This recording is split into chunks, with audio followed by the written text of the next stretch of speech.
सो hi everyone, welcome unique maths classes में। कैसे आप सब बताए? बढ़िया है ना? तो उम्मीद है कि आप लोग बहुत अच्छे होंगे। ठीक है ना? चलिए, तो हम लोग आज की क्लास स्टार्ट करने जा रहे हैं आपका एनिमल किंगडम। ठीक है ना? हम लोग आज की क्लास में जो कवर करने जा रहे हैं टॉपिक यानी कि आपका है एनिमल किंगडम। तो एनिमल किंगडम के यदि बारे में बात करूँ तो ये काफी इंपॉर्टेंट चैप्टर है आपके नर्सिंग एंट्रेंस एग्जाम के लिए। ठीक है ना? तो जो भी इसका प्रीवियस क्वेश्चन है, जो भी इसका इंपॉर्टेंस क्वेश्चन है आपका एनिमल किंगडम का, तो हम लोग आज की क्लास में टोटली क्वेश्चंस कवर कर लेंगे। ठीक है ना? यदि मैं बात करूं आपका बिहार बीएससी नर्सिंग के बारे में, या बात करूं मैं एम्स के बारे में, ठीक है ना, या आरयूएचएस के बारे में, केजीएमयू के बारे में, तो जो भी एग्जाम होता है, जिस भी स्टेट का एग्जाम होता है आपका नर्सिंग एंट्रेंस एग्जाम, जो भी क्वेश्चंस पूछा गया इस चैप्टर से, ठीक है ना, तो वो सब प्रीवियस ईयर क्वेश्चंस हम लोग आज की क्लास में कवर करेंगे। ठीक है ना? उसके साथ साथ जो भी इंपोर्टेंस आपका क्वेश्चन है एनिमल किंगडम का जो आपके एग्जाम में पूछा जाएगा, ठीक है ना, वो भी हम लोग कंप्लीट करेंगे। और ये जो क्वेश्चंस मैं कराने वाला हूँ आपके एग्जाम के लिए 100% यूजफुल है, और आपके एग्जाम में यहाँ से क्वेश्चंस देखने को मिलेगा। ठीक है ना? तो इसीलिए आप लोग हर एक क्वेश्चन अच्छे से करना है, ध्यान से लगाना है, ताकि आपको एक भी क्वेश्चन करने में डाउट ना हो।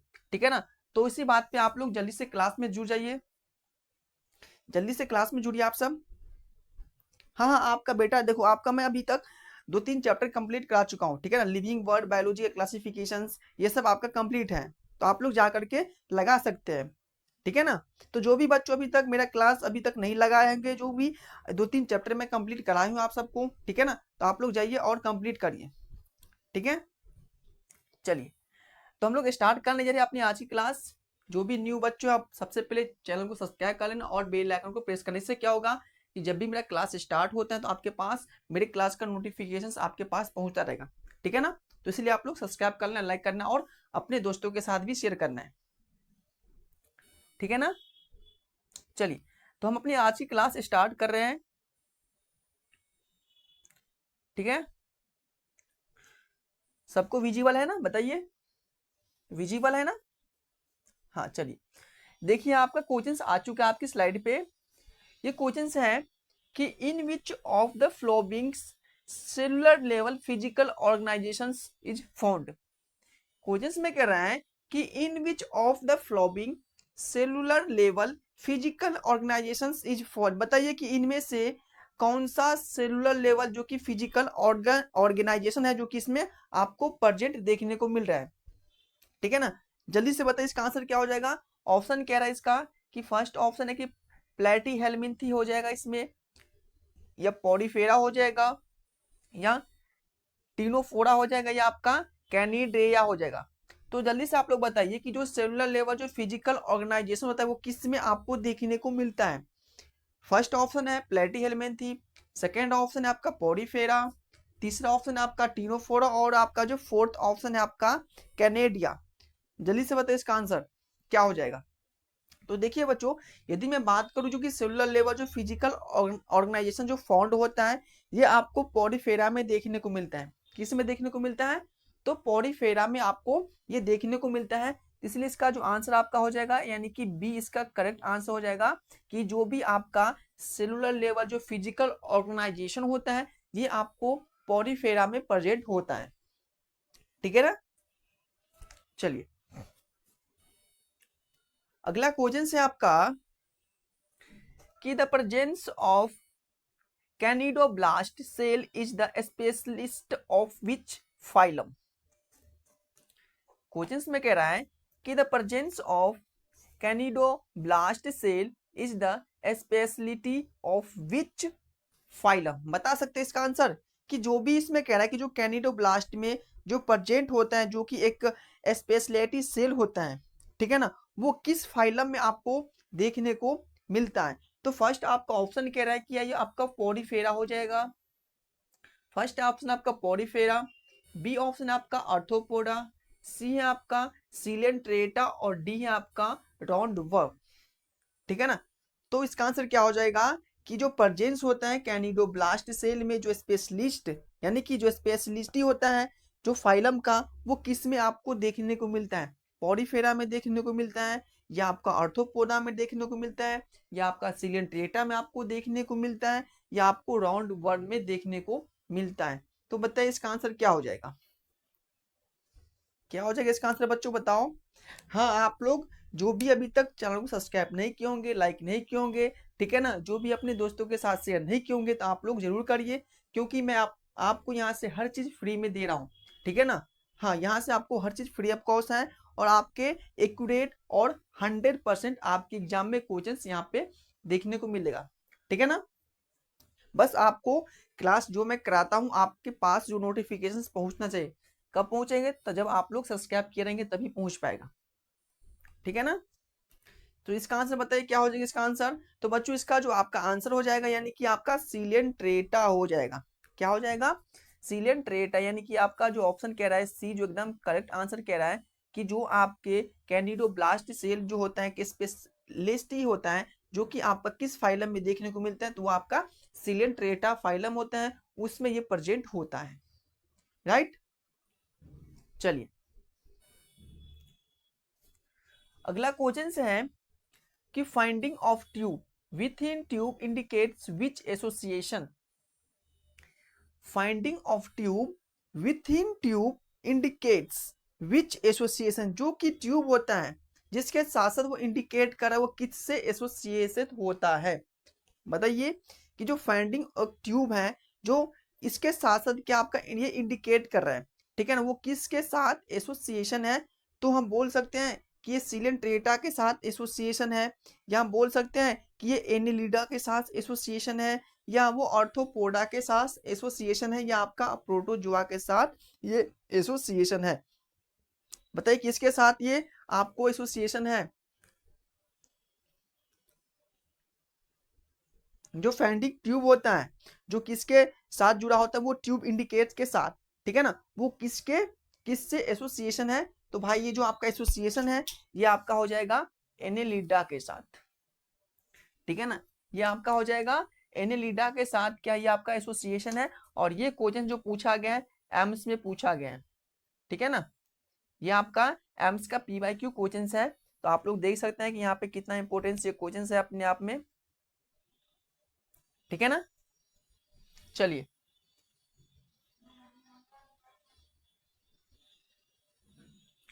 अगला क्वेश्चन है कि which of the following is known as bath sponge. बताइए, यानी कि हम लोग बैथ स्पंज के नाम से किसको हम लोग जानते हैं। बैथ स्पंज के नाम से किसको हम लोग जानते हैं। स्पॉन्जिला को हम लोग बैथ स्पंज के नाम से जानते हैं, या आपका यूलोथ्रिक्स को हम लोग बैथ स्पंज के नाम से जानते हैं, या आपका यूस्पोंजिया को हम लोग बैथ स्पंज के नाम से जानते हैं, या हम लोग सी और सियंस को हम लोग बैथ स्पंज के नाम से जानते हैं। तो इसका आंसर आप लोग जल्दी बताइए कि which of the following is known as bath sponge. यानी कि हम लोग बैथ स्पंज के नाम से किसको जानते हैं। ये आपको 4 ऑप्शन दे रखे हैं और 4 ऑप्शन को आपको रीड करके बताना है। तो बच्चों जो बैथ स्पंज के नाम से जो हम लोग जानते हैं ये होता है आपका you Spongia.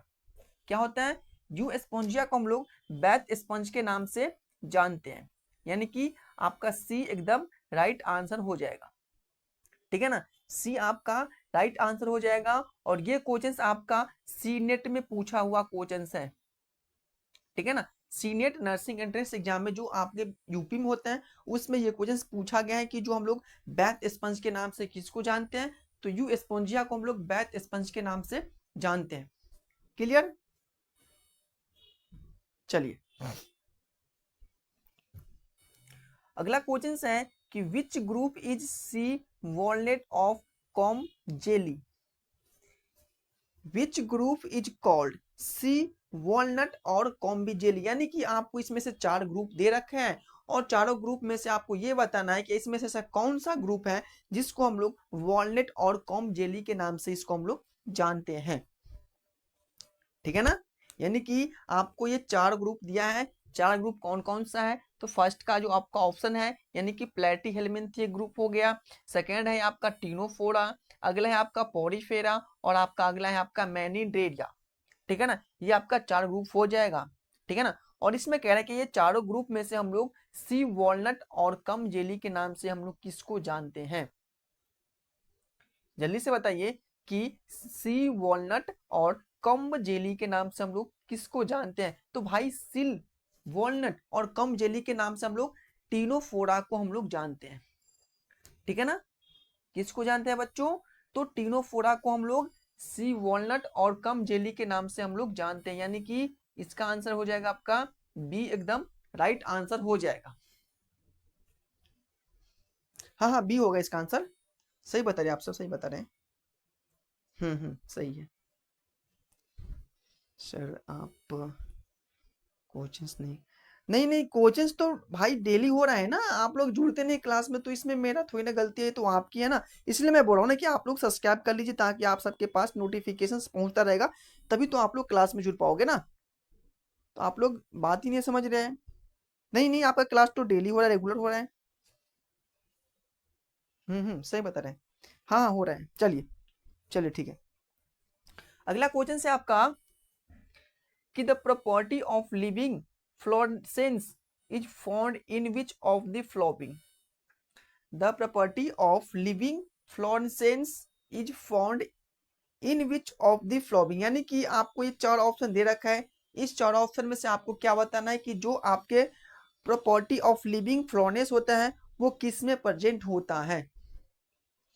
Property of living, जो लिविंग फ्लोरेसेंस है, जो लिविंग फ्लोरेसेंस है, वो किस में प्रेजेंट होता है। तो हम बोल सकते हैं कि ये आपके पॉरीफेरा में प्रेजेंट होता है। क्या हम बोल सकते हैं कि पॉरीफेरा में प्रेजेंट है, या हम बोल सकते हैं कि ये कैनिड्रिया में प्रेजेंट है, या हम बोल सकते हैं कि ये टीनोफोरा में प्रेजेंट है, या आपका आर्थ्रोपोडा में ये जो है आपका फ्लोरेसेंस जो है वो प्रेजेंट होता है।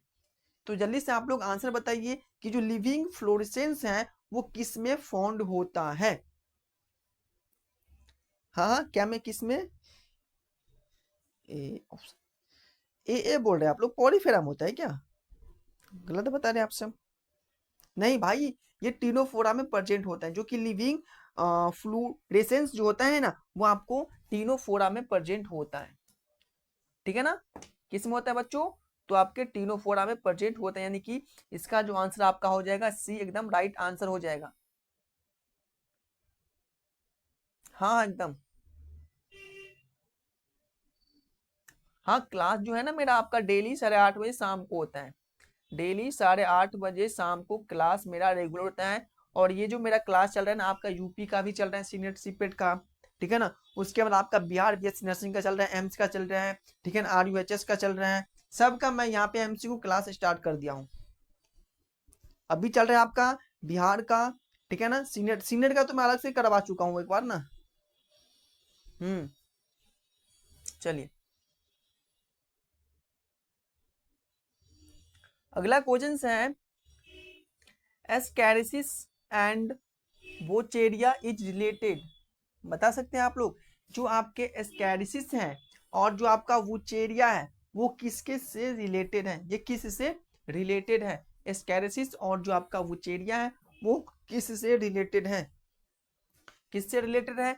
ये आपका जो रिलेटेड है, ये आपका कैनिड्रिया से रिलेटेड है, या आपका प्लेटी हेलमेंथी से रिलेटेड है, या आपका एस एसके हेलमेंथी से रिलेटेड है, या आपका पोरीफेरा से ये आपको रिलेटेड है। तो आप बता सकते हैं कि जो आपका एस्कैरेसी है और जो आपका वुचेरिया है वो किस से रिलेटेड आपस में होते हैं। हम्म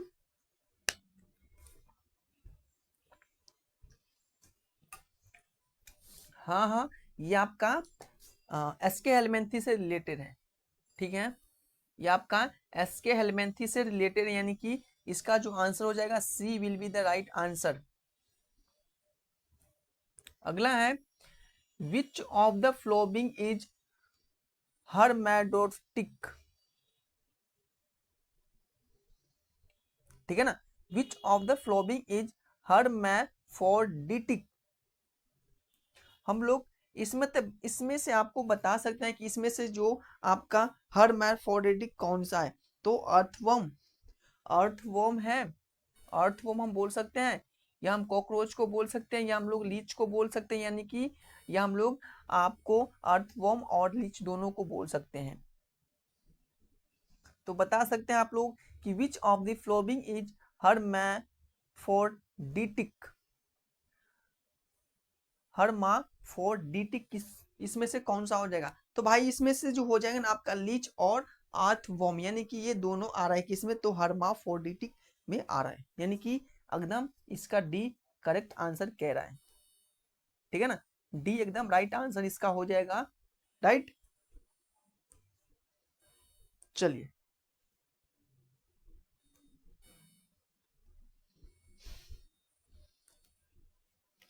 अगला क्वेश्चन है कि excretion takes place in Arthropoda phylum. जो आर्थ्रोपोडा फाइलम है, ठीक है ना, जो आपके आर्थ्रोपोडा फाइलम है उसमें एक्सक्रीशंस कहाँ से आपको देखने को मिलता है, बता सकते हैं।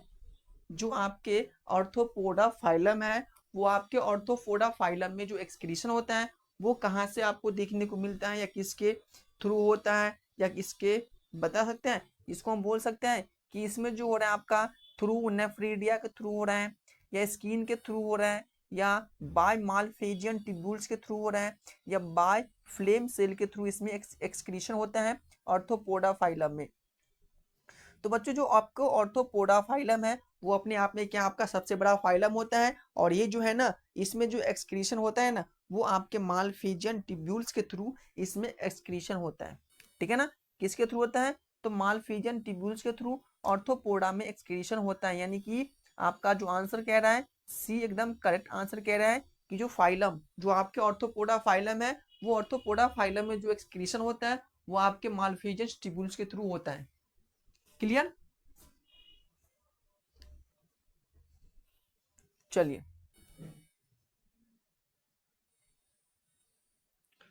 अगला क्वेश्चन है कि the flame cell is found for emission. The flame cell found for emission, बता सकते हैं कि जो आपका फ्लेम सेल है वो जो फाउंड फॉर इमिशन किसमें, पॉरीफेरा में, कैनेडिया में, प्लेटीहेल्मिन्थी में, या आपका राउंड वॉर्म में हो जाएगा। Flame cell is found for mission, mission है इमिशन, ठीक है ना, किस में हो जाएगा बताइए, पॉलीफेरा में हो जाएगा, कैनेडिया में हो जाएगा, प्लेटीहेल्मिन्थी में हो जाएगा, या आपका राउंड वॉर्म में आपको हो जाएगा। तो भाई जो आपका फ्लेम सेल होता है ना वो आपके प्लेटीहेल्मिन्थी में होता है, किस में होता है, प्लेटीहेल्मिन्थी में ये देखने को मिलता है। और इस क्वेश्चन जो है ना वो आपके बीसीएससी नर्सिंग एंट्रेंस में पूछा गया है। ठीक है ना, इसका पीवाईक्यू क्वेश्चन बन चुका है ये।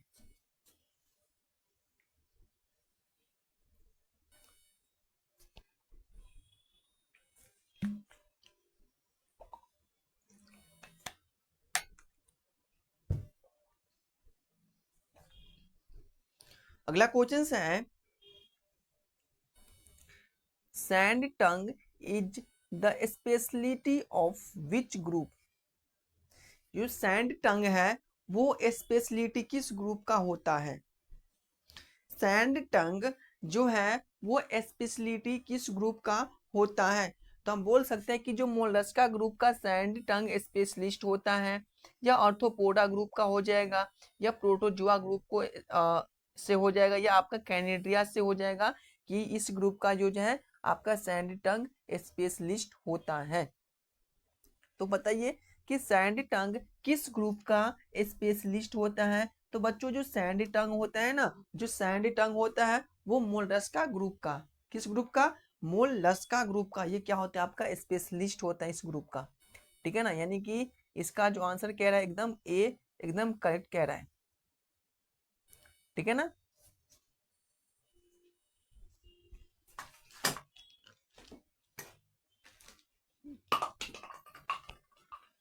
चलिए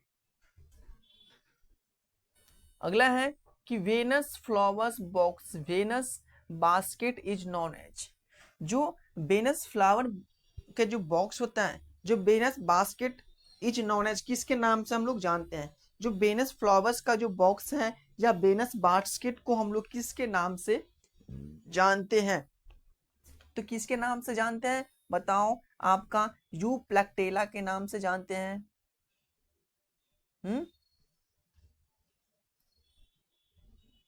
या साइकन के नाम से जानते हैं, या यूस्पेंजिया के नाम से जानते हैं, आपका क्लायोना के नाम से हम लोग जानते हैं, क्लायोना के नाम से जानते हैं, नहीं क्लायोना होगा ना। सही है। चलिए, किसके नाम जानते हैं बताओ? तो भाई हम लोग यूप्लैक्टेला के नाम से जानते हैं, ठीक है ना। किसके नाम से जानते हैं? तो हम लोग यूप्लैक्टेला के नाम से जानते हैं, जो आपके Venus basket is also known as Euplectella. Clear सभी को? बताइए कि यहाँ तक क्वेश्चंस में किसी को दिक्कत है? यहाँ तक क्वेश्चंस जो भी आप सब किए हैं, उस क्वेश्चंस में आप सबको दिक्कत है तो आप लोग बता सकते हैं, ठीक है ना। आप सबको एक भी क्वेश्चन मिस नहीं करना है, आपको हर एक क्वेश्चन अच्छे से लगाना है, ठीक है ना। इसके साथ साथ आपको जो मैं आपको क्वेश्चन करा चुका हूँ, जो आपके लिविंग वर्ड का, जो आपका हो गया बायोडाइवर्सिटी का, बायोकेमिस्ट्री का, जो भी क्वेश्चन मैं आप लोगों को करवाया हूँ, आपको ये कर लेना है, ठीक है। चलिए, अगला क्वेश्चन है कि the carry off sleeping sickness is human is. The carry off sleeping sickness in human is. आपको बताना इसमें से कि जो स्लीपिंग सिकनेस एक क्या है, एक बीमारी होता है जो ह्यूमंस में कैसे वो आपको होता है। स्लीपिंग सिकनेस जो ह्यूमंस में कैसे कैरी होता है, तब बोल सकते हैं कि ये हॉर्स फ्लाई मक्खी हुआ है उससे बाइट करने से होता है, या मॉस्किटो से होता है, या फ्लाई यानी कि ये मक्खी से, या बटरफ्लाई तितली के काटने से होता है। तो बताइए कि जो स्लीपिंग सिकनेस ह्यूमंस में कैसे कैरी होता है। स्लीपिंग सिकनेस ह्यूमंस में कैसे कैरी होता है? तो बच्चों जो स्लीपिंग सिकनेस जो होता है ना, वो आपका फ्लाई यानी कि जो मक्खी के काटने से होते हैं, यानी कि किसके से? तो फ्लाई यानी कि ये फ्लाई को बाइट करने से स्लीपिंग सिकनेस ह्यूमंस में कॉज करता है, यानी कि आपका सी हो जाएगा, और ये भी आपका BCEC का ये PYQ क्वेश्चन है, ठीक है ना।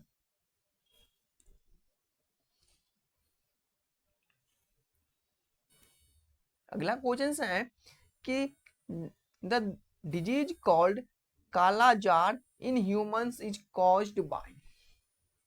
इसमें कह रहा है कि जो बीमारी होता है आपका काला जार, ठीक है ना। काला जार आप लोग एक बीमारी के नाम सुने होंगे। ये जो बीमारी ह्यूमंस में कैसे कॉज होता है, किस प्रोटोजोआ से होता है, बता सकते हैं आप लोग? किस प्रोटोजोआ से आपको ह्यूमंस में काला जार नामक बीमारी वो प्रेजेंट होता है? तो हम बोल सकते हैं कि लिस्मेनिया, लिस्मेनिया डोनामी, या आपका ट्रिप्नोसोमा, या आपका ट्राइकोसोमनास, या आपका गियार्डिया, जियार्डिया। बताइए क्या हो जाएगा? किस प्रोटोजोआ से आपको कालाजार नामक बीमारी ह्यूमंस में कॉजेज होता है? तो भाई इस प्रोटोजोआ का नाम होता है आपका लिस्मेनिया डोनवानी। क्या होता है? लिस्मेनिया डोनोवानी, यानी कि एक प्रोटोजोआ होता है जिससे क्या होता है आपको कालाजार नामक बीमारी किस में कॉज करता है? ह्यूमंस में कॉज करता है, ठीक है ना।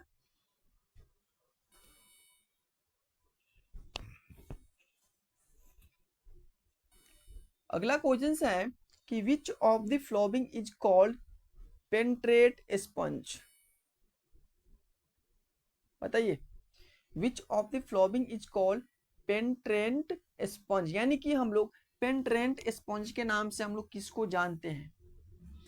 पेंट्रेंट स्पंज के नाम से हम लोग किसको जानते हैं? तो हम बोल सकते हैं किसको जानते हैं? आपका सिलोना को हम लोग पेंट्रेंट स्पंज के नाम से जानते हैं, या स्पॉन्जिला को हम लोग जानते हैं, या यू स्पॉन्जिया को जानते हैं, या हम लोग हाइलोनेमा के हम लोग पेंट्रेंट स्पंज के नाम से जानते हैं। क्या हो जाएगा इसका आंसर बताओ जल्दी से, कि पेंट्रेंट स्पंज के नाम से हम लोग किसको जानते हैं? तो बच्चों पेंट्रेंट स्पंज के नाम से हम लोग क्लियोना को जानते हैं। किसको? सिलियोना को हम लोग पेंट्रेंट स्पंज के नाम से जानते हैं।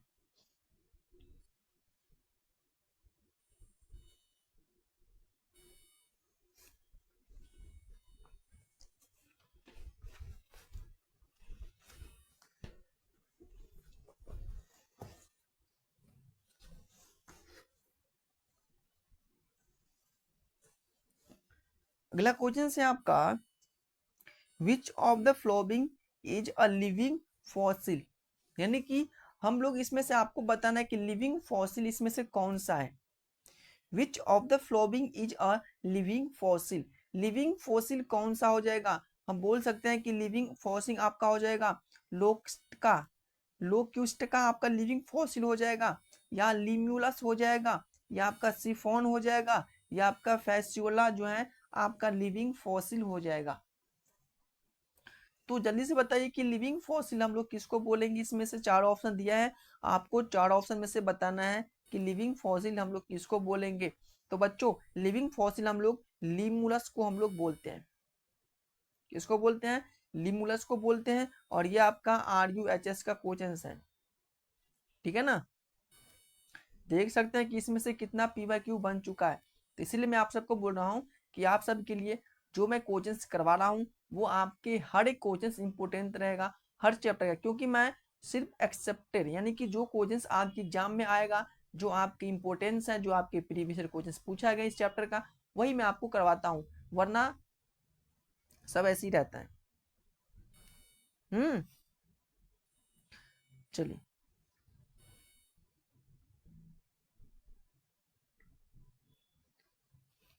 अगला है कि Archaeopteryx is the connecting link between which of the following, यानी कि जो आर्कियोपेट्रिक है, ठीक है ना, वो किससे आपस में कनेक्टेड लिंक है। हम बोल सकते हैं कि जो कनेक्शन है एप्स एंड मैमल्स के बीच में कनेक्शन होता है, या हम बोल सकते हैं कि रेप्टाइल एंड मैमेलिया के बीच में इसमें कनेक्शन होता है, या हम बोल सकते हैं कि रेप्टाइल एंड एप्स के बीच में, एप्स मतलब पक्षी होता है, ठीक है ना। हाँ चलिए अगला है आपका एम्फीबियंस एंड पीसेस के बीच में कनेक्टेड होता है। तो बताइए कि जो आपके आर्कियोपेट्रिक्स हैं वो आपस में किससे लिंक होता है, किससे है बताइए भाई। ये रेप्टाइल एंड एप्स के बीच में होता है। किस में होता है, रेप्टाइल यानी कि जो रेंगते हुए जो भी चल रहा है, छिपकली हो गया, सांप हो गया, जो भी रेंगते हुए चल उसको बोलते हैं रेप्टाइल ग्रुप में आ जाएगा। एप्स यानी कि पक्षी जो उड़ता है हवाई में, विंग, ठीक है ना, जिसके पास, वो आपको एप्स में आ जाएगा। यानी कि वो रेप्टाइल एंड एप्स के बीच में क्या है, एक कनेक्टिव लिंक होता है।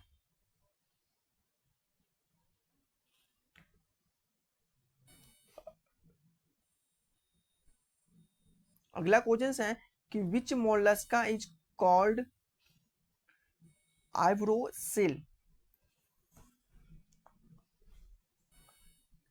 बता सकते हैं आप लोग कि हम लोग किस मोलस्का को हम लोग आइवोरी सेल के नाम से जानते हैं, किस मोलस्का को हम लोग आइवोरी सेल के नाम से जानते हैं। नियोफ्लीनिया को हम लोग जानते हैं, या पिले को हम लोग जानते हैं, या डेंटिलियम को जानते हैं, या आपका डोरिस को हम लोग जानते हैं।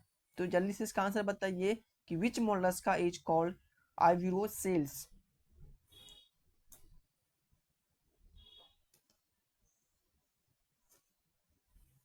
भाई हम लोग किसको जान रहे हैं, तो हम लोग जो जानते हैं इसका नाम है आपका डेंटेलियम। क्या नाम है, डेंट एलियम, राइट, यानी कि इसका भी करेक्ट आंसर हो जाएगा। और ये आपका एम्स का क्वेश्चन है।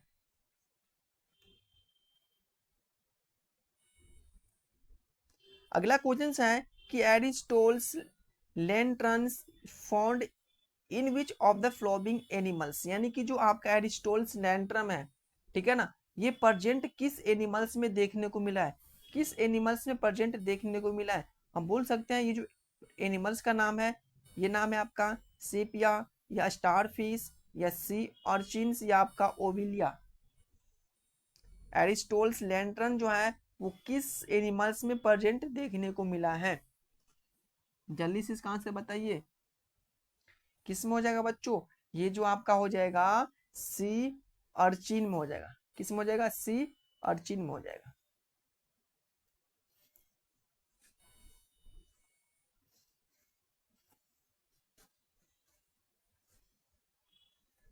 अगला है कि heart is found in fishes, यानी कि जो मछली होता है, ठीक है ना, जो फिशेस हैं उसमें हार्ट प्रेजेंट होता है।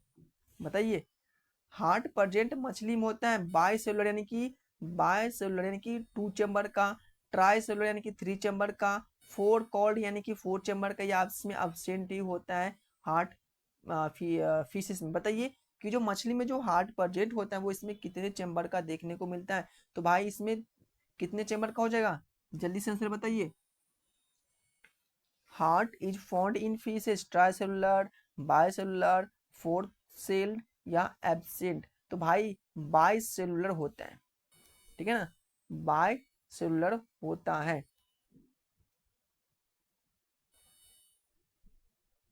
क्या हो जाएगा भाई? बाइसेलुलर हो जाएगा, ठीक है। अगला क्वेश्चन है कि the number of cranial nerve in reptile is, बता सकते हैं कि जो क्रेनियल नर्व होता है रेप्टाइल में कितने पेयर का होता है?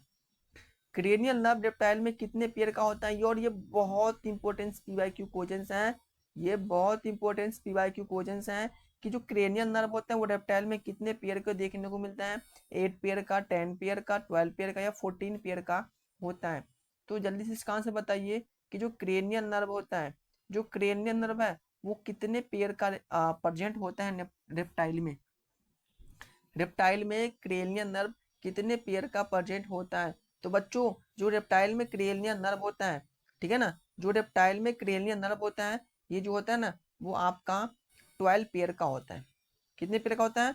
यानी कि 12 पेयर का होता है। 12 पेयर का मतलब कितना हो गया? 24, ठीक है ना। यानी कि हर एक पेयर में, बात करूं पेयर का मतलब क्या होता है आप सबको पता होगा अच्छे से कि एक पेयर में कितना आ जाएगा? 2 नर्व, यानी कि 2 नर्व को हम लोग बोलते हैं एक पेयर। यानी कि मान लो ये 2 नर्व है ना, ये 2 नर्व है ना, तो इन 2 नर्व को हम लोग बोलते हैं 1 पेयर। तो यानी कि 12 पेयर है, यानी कि 24 नर्व इसमें, ठीक है ना। किसमें हो जाएगा? तो आपका रेप्टाइल के जो नर्व क्रेनियल नर्व होते हैं कितने होते हैं? 12 पेयर का होता है।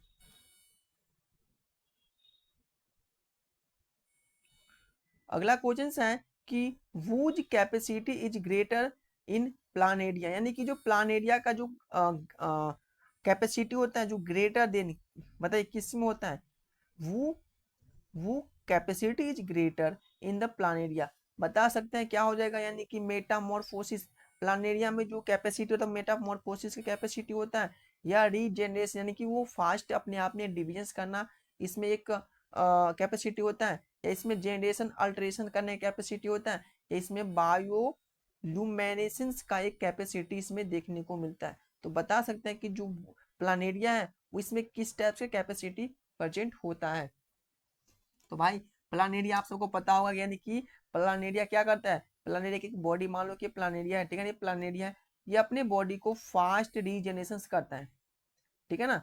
फास्ट रीजनरेशन करने के लिए प्लानेरिया में कैपेसिटी होता है, यानी कि इसका जो आंसर हो जाएगा बी एकदम करेक्ट आंसर हो जाएगा कि जो प्लानेरिया में कैपेसिटी होता है कि अपने शरीर को फास्ट रीजनरेशन करना बहुत अच्छे से आता है इसको, ठीक है ना।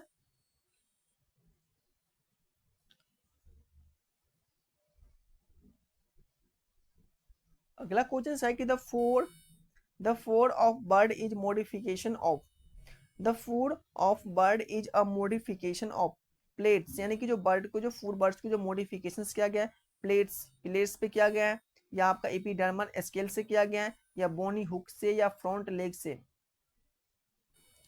भाई किससे किया गया है? भाई इसको किया गया एपिडर्मल स्केल से किया गया, बहुत इजी क्वेश्चन था ये, एपिडर्मल स्केल से शो किया गया है। अगला है फिश हैव किडनी, क्या फिश के पास किडनी होता है? बताइए क्या मछली के पास किडनी होता है? बता सकते हैं आप लोग क्या होता है किडनी मछली के पास? प्रोनेफ्रिक होता है, या मेटानेफ्रिक होता है, या मीजोनेफ्रिक होता है, या बोनी लुक हुक होता है?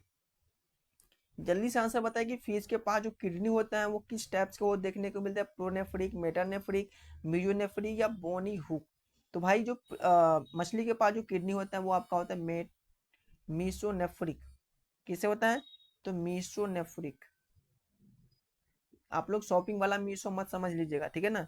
मीशो मीशो नेफ्रिक जो होता है किडनी स्टेप्स का मछली में देखने को मिलता है, यानी कि हम लोग कंप्लीट कर चुके हैं, ठीक है ना।